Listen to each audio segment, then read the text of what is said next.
Nagsimula na ring manungkulan ang mga cabinet secretary sa kani-kanilang tanggapan. Sa Department of Agriculture, sinabi ni Secretary Manny Piñol na tututukan niya ang Rice Sufficiency Program. Samantalang si bagong Environment Secretary Gina Lopez, uunahin naman ang pagsusuri sa mining sites. Si Ailey Milio sa detalye.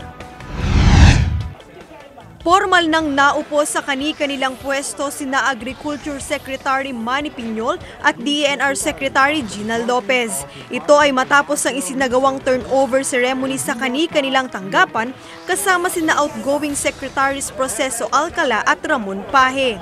Ipinaabot ng dalawang kalihim sa kani-kanilang mga nasasakupan ang naging marching order sa kanila ni Pangulong Rodrigo Duterte sa kauna-unahang cabinet meeting kahapon pagkatapos ang oath-taking ceremony sa Malacanang.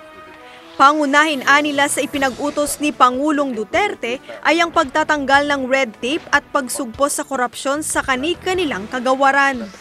Tiniyak naman ni Piñol na sa ilalim ng bagong administrasyon ay isa sa katuparan ang hinahangad na rice self-sufficiency ng bansa na bigong matamos sa nakalipas na Aquino administration. Makikipagpulong umano si Piñol sa tatlong top producing rice stakeholders sa bansa para alamin kung paano sila nakakapag-ani ng 12 hanggang 15 metriko toneladang palay kada ektarya sa tuwing harvest season.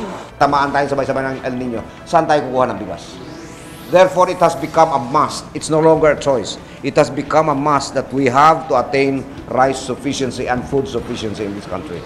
Sa panig naman ni Lopez, agad nitong pinulong ang mga regional director ng DENR upang ipaabot ang pagsasagawa ng auditing sa lahat ng mining companies na nag-ooperate sa bansa, partikular na ang mga hindi tumugon sa April 30 deadline, batay na rin sa kautusan ni Pangulong Duterte.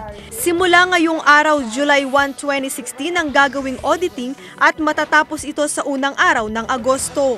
Kinumpirma ng DENR na halos nasa 70% ang mga hindi nag-comply sa ISO 14001 o ang responsible mining.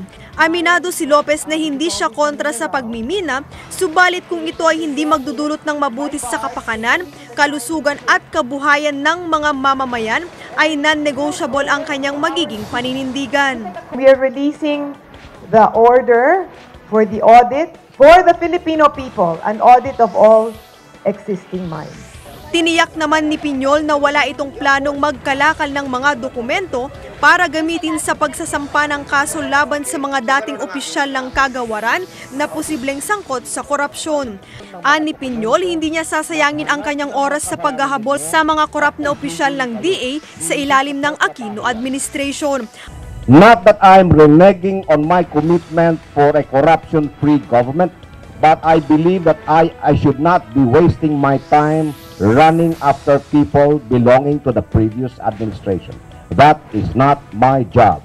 My job is to produce food for the Filipino people. Magpapatupad daw ng revamp sina Piñol at Lopez sa hanay ng DA at DENR.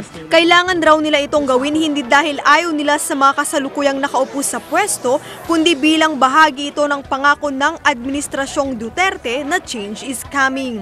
Para sa Eagle News, Ailey Milio, I'm 1 with 25.